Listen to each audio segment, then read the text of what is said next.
It's time to go back inside the coach's room. Today, we're talking about Game 3. The Edmonton Oilers defeat the Dallas Stars 6-1 after getting 4 unanswered goals in this game. But I got to go back to a moment in the first period because it makes a difference.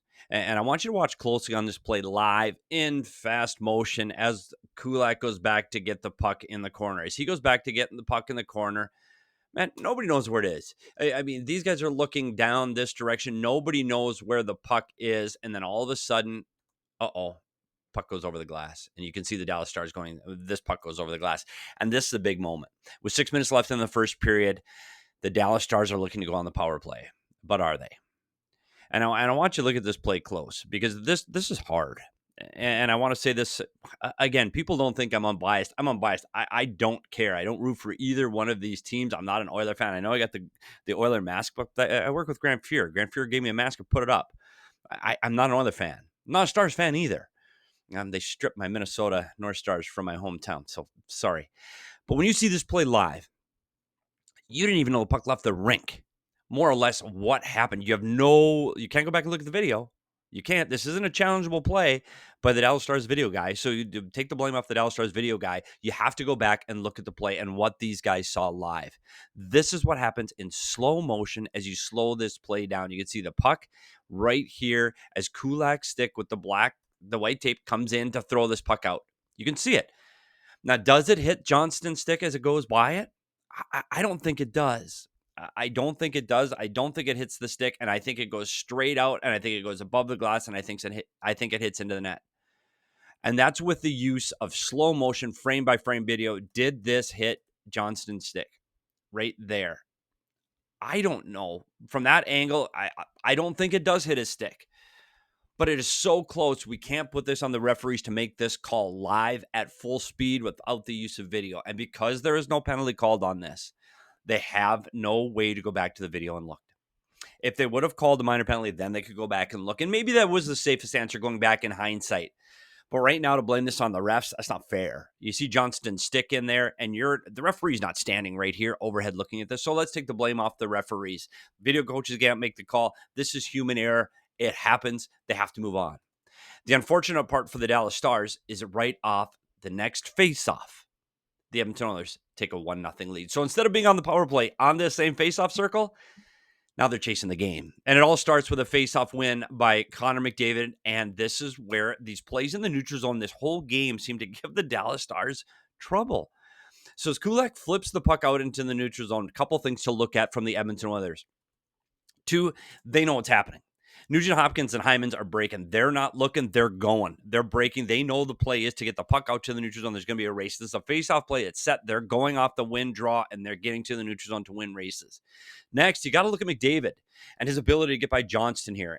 And granted, Johnston's facing this way, and it's Connor McDavid facing this way. We all know who's going to win that race. No offense to Johnston. It's Connor McDavid's going to win this race. So as the puck comes up the ice, you got to look at one more set of players, and that's Bouchard and Ben. Bouchard is facing the other ways by the body armor sign. He's totally out of this play. And Jamie Benn is coming back up the ice and back checking for the Dallas Stars. Now, as the puck lands, it lands on the ice. And Heiskanen tries to control this puck with a stick, but when he does it, it bounces up into the air. And when it bounces into the air, this is what Hyman has been doing this entire series. He's been using his physicality and his ability to separate the puck from his opponent. He pushes Heiskanen. Sorry, Dallas fans. I've been saying it wrong. Heiskanen. He pushes Heiskanen from behind, and that helps separate the puck from Heiskanen. And as this happens so often for this Edmonton Oilers team in this series, the puck bounces their way, and it goes right on the tape of Ryan Nugent-Hopkins. So as Nugent-Hopkins goes, Hyman continues to push Heiskanen out of the way. Now, if you look at it closely, he might have been holding him and interfering, but he keeps Heiskanen out of the play, and he's unable to get back into this play defensively. Ryan Nugent-Hopkins cuts to the middle, and as we said before, McDavid wins this race up the ice for the Edmonton Oilers. But if you stop it right here, that's in pretty good defensive position. They're on the inside of all three of the Edmonton Oilers players. This is a really good defending by the Dallas Stars, even with Johnson being able to get in front of McDavid. It's a good play. Heiskanen is able to take Hyman to the net. Everybody's covered. Everybody is on the outside. Great job by the Dallas Stars. But it's the late man. It's the next guy coming. And as Nugent Hopkins stops up, Ben's there. Ben won the race back. Ben won the race back, and he does what he's supposed to do. You're supposed to back check through the middle of the ice and protect the middle of the ice. He does that. Ben is where he's supposed to be. And Bouchard, after being so late back in the play, the puck gets delivered back to Bouchard, and Ben's just about there. He just about deflects this puck, and there is no play. But he doesn't. Bouchard gets by, and we're going to look at that a little bit closer on the next clip. But as this shot goes by, I want you to look at Connor McDavid. Connor McDavid jumps up, and this puck is along the ice. It's lower to the ice, so it just goes under Connor McDavid. Again, Ottinger can't see this puck. Connor McDavid's up in the air. This one slips by Ottinger when you see it from behind. First, a great stop-up play by Ryan Nugent-Hopkins, and this puck just gets under the stick of Jamie Benn. Like, he's there, but he's not there. He just missed. The puck goes underneath him, and then as you see this puck get closer to McDavid, up in the air, puck goes underneath him. Seeing eye, puck just past the right leg of Ottinger, and now it's 1-0 Edmonton. And we talk about that penalty not being called. Well, in that same 2-minute time frame, Edmonton strikes again. This time it's in deep, again, it's deep in their zone. And we talk about how many plays stretched the entire length of the ice for the Edmonton Oilers in this game. A couple things to look at. Jason Robertson gets his stick caught up inside the skate of Kulak. No tripping penalty, just gets his stick caught up. And that's going to matter here in just a little bit. So make sure you know that Robertson's got his stick lost. Next, Bouchard got his stick broken by Rantanen as they went into the corner. So he's got no stick. He's looking for the slashing call. There isn't one. No stick for him. That's going to matter later too. So as the puck comes up the ice, Harley's able to keep this puck in the zone. Nice job keeping the puck inside the blue line. But there's Robertson again, tied up with Kulak. He can't get back into the play. So again, the play continues. Harley dumps the puck down the wall. And now it's a 2-on-1 against the Dallas Stars. McDavid and Hyman again does what he's been doing. He's been physical, and he helps separate the puck from his opponent. And that makes a difference. So now as he gets into this play, as Hyman gets in and helps the turnover, you got to go back and see where Robertson is. Robertson's still messing around with his stick inside Kulak's feet. If he wasn't, he would be above this play and helping to defend. That's what he would be doing. He would be back in this play. He would not be down low hoping to create offense. He'd be back in this play defending. He'd be outside this pile, and he'd be in a better defensive position, but he's not. And the other player to look out for is Bouchard, who doesn't have a stick. So Bouchard's going to the bench to get a stick. And as he goes up the stick, Harley tries to keep the puck in at the blue line again. Now, I don't know if he doesn't see Bouchard here. I don't know. But right now, he's got to look up and recognize that he's got more Edmonton Oilers coming at him than he has Dallas Stars. He's got to back off. I know you want to be aggressive at the blue line and keep pucks in the offensive zone, but you got to back out and recognize danger. And we've seen it throughout this playoffs, how many teams are not recognizing danger because they're trying to be more offensive and trying to keep the puck in. And the other thing Harley's got to recognize is one of those players is Connor McDavid. You can't attack Connor McDavid because you will lose. So you got to back off. Harley's got to back off on this play through the neutral zone, especially against McDavid. McDavid does what he does. He puts the puck up off the wall, and then he goes around Harley, wins the race back to the puck, and now you're looking up as 55 falls. Harley falls on this play, and now it's a 3-on-1. So it's a 3-on-1 from the red line in. The Dallas Stars don't have much of a chance here. CC's trying to defend this, and again, it's just a tic-tac-toe. McDavid back to Nugent-Hopkins, which makes the goaltender Ottinger move this way. Hopkins one touches it back to McDavid. McDavid doesn't make a mistake, and this one goes inside the net. But you want to see it from above, too. What Harley's looking at as this play comes at him. So Harley goes up to the blue line. He's got to recognize that the Edmonton Oilers are ahead of all of the Dallas Stars. He's got to recognize that, and he's got to back off. I know you want to hold the blue line, but you got to back off and live for another day, and he doesn't, and this puck comes up the ice. And as McDavid and Nugent-Hopkins make this play, Ottinger's got to go this way. He's got to think the pass, if not thinking the pass coming all the way across. Ottinger's in a tough spot here. You can't blame the goaltender on this one, and you can't blame Cece.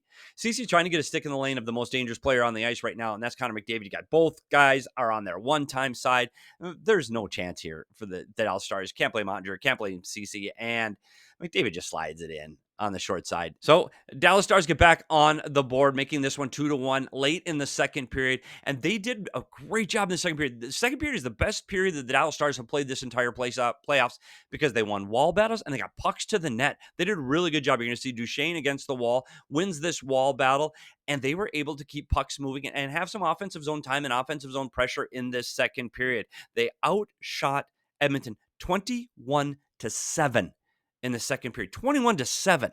Dallas was outstanding in this period. Unfortunately for Dallas, they had a hard time again creating offense and scoring against Skinner. So as this puck gets delivered to the net, again, they win another battle. Robertson puts the puck past Nurse. By the way, you don't defend with your stick up in the air. Got to have stick on puck, stick on the ice. So he's unable to get the stick in front of the shot of Robertson. Robertson puts it up over the net. But again, Rantanen wins another foot race, wins another battle, and he's able to steal this puck away from the Edmonton Oilers. He's able to deliver this puck back to the point, and you can see how collapsed. When we say collapse, that means that the Edmonton Oilers are back in the defensive zone, protecting the front of the net. They've done a really good job of that in this series, protecting the ice in front of Skinner. So what does Dallas need to do? They need to get the puck high in the zone, which is exactly what they did on this play. They get the puck back to Bouchard. Bouchard delivers the puck, and this puck comes in and just rings off of the shin pads of Jason Robertson, and because Kulak can't get on the other side. Kulak needs to be on the front side of this puck, but Robertson was able to beat him to the front of the net from behind the goal line. Bouchard throws this one off his shin pads, making this one 2-1. But I want you to see this. Again, Skinner, what kind of a chance does Skinner have on this one?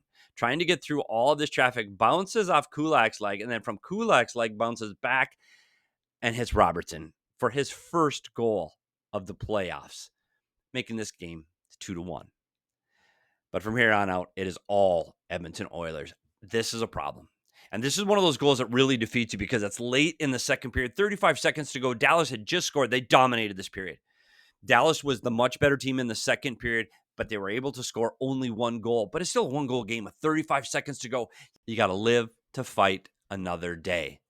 So let's check out this play. It's another high tip through the neutral zone. Again, this is a hard play for Granlund because he doesn't have a whole lot of support here. Right now, the play may be to go back inside his zone and have his defenseman pick this puck up. This is a hard play. He's got no support along the wall. You look at all the players on the inside right now, and they're all Edmonton Oilers. Like, he's got no support coming underneath to make this play, so he has to flip the puck out. And he's thinking this is the safe play. I'm going to throw the puck out into the neutral zone, live another day, and everything's going to be fine. But Bouchard makes a great play, grabs the puck out of the air and gets the puck moving, and he's able to beat Rantanen and puts the puck behind Rantanen. So now Bouchard's going up the ice, and it's McDavid again. And we talk about McDavid getting a lot of ice. If you give McDavid this much room, he's going to make a play. He's too good. He's got too much speed. And you can see for the Dallas Stars, unfortunately for them, Granlund is going this way. And you can't be going the opposite direction of Connor McDavid because you're not going to win that battle. And unfortunately for Dallas, Cece's looking the wrong way and his back is turned to the puck. You can't win a foot race with Connor McDavid if you don't know he's coming. So Connor McDavid puts on the speed boots and he blows by everybody on Dallas and he's going to do the wraparound. And I tell you what, Lindell saves the day here. Like, this puck's going in. Like, this puck, McDavid has used his speed. He's got around the zone and has been able to make a play. And he's been able to get around to the other side and stop this puck. I tell you what, S.L. Lindell is able to make this. S.L. Lindell saves a goal. And he puts the puck into the corner. But again, it's a foot race. Rantanen versus McDavid. Well, McDavid wins again. McDavid pushes this puck up to the point. But this is the problem for Dallas, and this has been a problem in the offensive zone. You see two Dallas Stars chasing the puck, and one of those is Mikko Rantanen. Mikko Rantanen's a smart hockey player, but he's got to be aware that the player behind him is Connor McDavid. As Bouchard tries to throw the puck back into the zone, it just bounces off Rantanen's feet. Rantanen has this, goes the other way. It might be a 2-on-1 with 20 seconds to go, but it's one of those puck bounces that goes the other way, and it goes to McDavid. And we talk about the room to McDavid. Look at how much room Connor McDavid has to make a play now.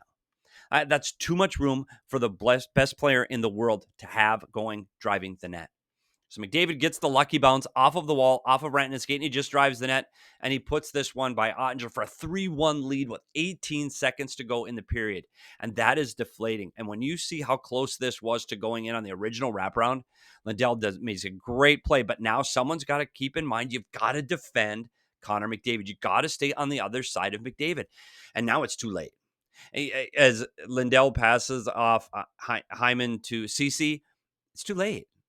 And it goes underneath Lindell's legs. Like, that's how good McDavid is. You put this shot underneath his legs. Andre's never able to pick this puck up, and it beats him on the far side. And this one's 3-1, and that's a deflating goal for Dallas. After how well they played in the second period, their best period of this series, and they were unable to come out with a tie or a lead. So let's go to the third period. The Edmonton Oilers in a scrum in front of Skinner. Again, another great start for the Dallas Stars in the third period. This is a great scoring chance for the Dallas Stars as they have the puck in the blue paint, but it pops out, as it has been happening for Edmonton in the series. Puck bounces out to the Edmonton Oilers. And the Edmonton Oilers and Kane start going up the ice. And we've talked about it, and we said it in this game. If you're going this way, it's hard to watch defenders going this way. Sometimes you have to recognize that there's danger and there's people going full speed this way, and you have to back out and just get out and get into the neutral zone and defend. But Petrovic dives in. When he dives in, he's got to see that his players are trapped at the goal line. They can't get out and help back check. So he dives in, and Kane pulls a McDavid. Puck one side, body the other side. Flips the puck off of the wall. And now it's Bichel's turn to dive in. Bichel's got to recognize two Edmonton Oilers coming. Got to back off. Got to play this as a 2-on-1. But he dives in. But I will say this for Bichel. Bichel goes to the puck first. And they've got Hyman driving through the middle of the ice, and Hyman beats his check up the ice and finds this open area. But look at Bichel. Bichel gets there. Stick on puck. Everything's fine. And he makes the play and keeps the puck in the offensive zone.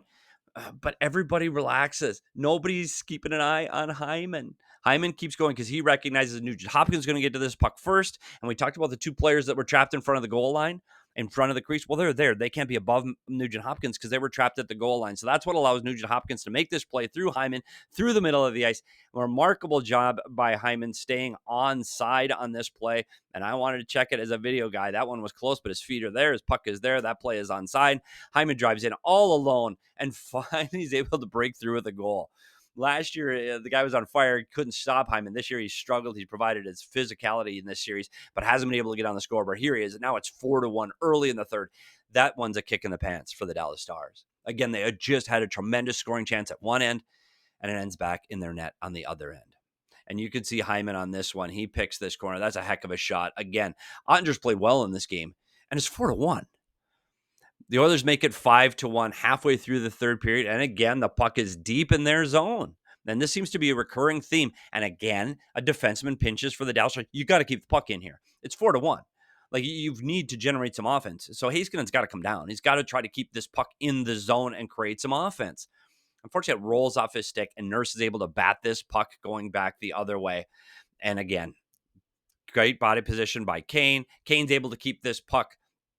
He's able to keep it away from Duchesne, and the puck's out in the neutral zone again. And here's another one of those puck bounces that seem to happen for Edmonton all game long. Lindell gets this puck, and it knocks it off Hyman's shin pads, and they're able to keep the puck going north. Again, it's another one of those small little plays in the puck lucks and puck bounces that went Edmonton's way in this game. And now Edmonton's got another odd man rush, another 2-on-1. And this play from Kane to a driving Hyman is phenomenal, that he's able to lift that puck over. And I want you to see Hyman. Hyman doesn't stop and try to take a shot. He just slaps at this puck that's already rolling. And when you see this pass from behind over one stick, over two stick, and it's still bouncing when it lands, and Hyman just slaps at it while it's rolling and bouncing. Odger can't get a read on it, can't get across, and Edmonton makes it 5-1. Well, let's go to 6-1. By now, you can't fault the Dallas Stars how they're defending. It's 5-1. Like when you're breaking down video and the score is 5-1, at this point, neither team is playing the way they normally play. 5-1 with 3 minutes left. Nobody's playing like they normally play. So you can't fault or blame any of the players on the Dallas Stars because everybody's let up. I'm sorry. They just have. It's 5-1 with 2.5 minutes to go. So punishing the Dallas Stars on this play, we're going to make this one really quick. This is a power play. And again, look at the play by Draisaitl. And Blackwell takes a really poor angle on Draisaitl coming up the wall. But again, he's trying to get the puck and get going the other way. I know they're down 5-1, but they need to find some offense. So he's trying to knock the puck free and get going on the offensive side of the puck. That's why he misses Draisaitl, and Draisaitl is able to put the brakes on and go back down into the offensive zone. But we talk about when you drive this way and you pull traffic with you, you're going to open up space somewhere. And by Blackwell coming on and being so aggressive on Draisaitl, that opens up room at the top of the zone to Klingberg. And that's how Klingberg's able to deliver the puck. And he's going one way as Blackwell's going the other. He did a nice play. He's patient, waits till Blackwell goes past him. Klingberg goes back, fires the puck. And Ottinger, again, no chance on this play. Again, there's traffic. He can't see this puck, can't track it off, just off of his glove. And the Edmonton Oilers end up winning this game 6-1. Well, things shift to game 4 right now. The Dallas Stars have to do their best to put this game behind them because this was their best game so far in this series. They were much better in this game. They had offensive opportunities around the blue paint. They were able to get to the net against the Edmonton Oilers. And honestly, they did a good job defending through 30 minutes. It was just those little puck bounces and their defensemen diving in. So for game 4, they've got to keep Edmonton Oilers' best players in front of them. You can't give McDavid and Draisaitl and Hyman and Kane, you can't give them that much ice. You got to keep them in front of you. I know you want to generate offense and dive in and hold that blue line, but you're going to have to do a better job of keeping the Edmonton Oilers in front of you and not letting their speed eat you up in this game. Offensively, much better job. Jason Robertson gets that goal. I know it's off his shin pads, but that makes a difference. Duchesne's got his goal now. Robertson's got his goal now. The Dallas Stars need to have a heavy offensive push right off the start of Game 4.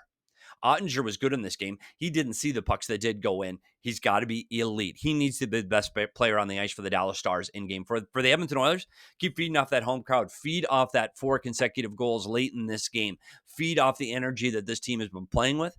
Continue to get the puck up the ice quickly because they are gaining zones. They're taking pucks off the wall and just beating the Dallas Stars off of the wall and through foot races in the neutral zone.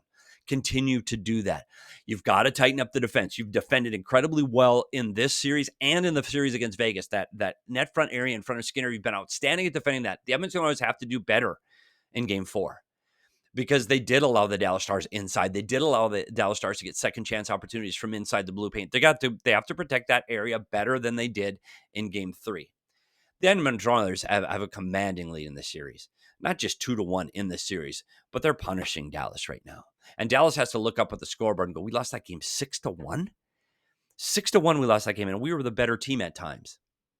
Now, Edmonton, don't get me wrong, Edmonton fans, they were better at times. They were better at times. This Dallas Stars team had a better second period than the Edmonton Oilers, but the Edmonton Oilers just keep coming. And you've seen them come from behind in the third period. You've seen them just continue to play their game. This is the best the Edmonton Oilers have played in the last 2 seasons in the playoffs. They're on a roll. Dallas needs to stop that roll. And they need to do it with good goaltending, find some timely offense, and they've got to defend better. So make sure you subscribe to Inside the Coach Room so you don't miss any of these video breakdowns as the playoffs continues, as these 2 teams chase to the Stanley Cup final. Thanks for coming inside the Coach's Room. I'm Petey, and we'll see you at the rink.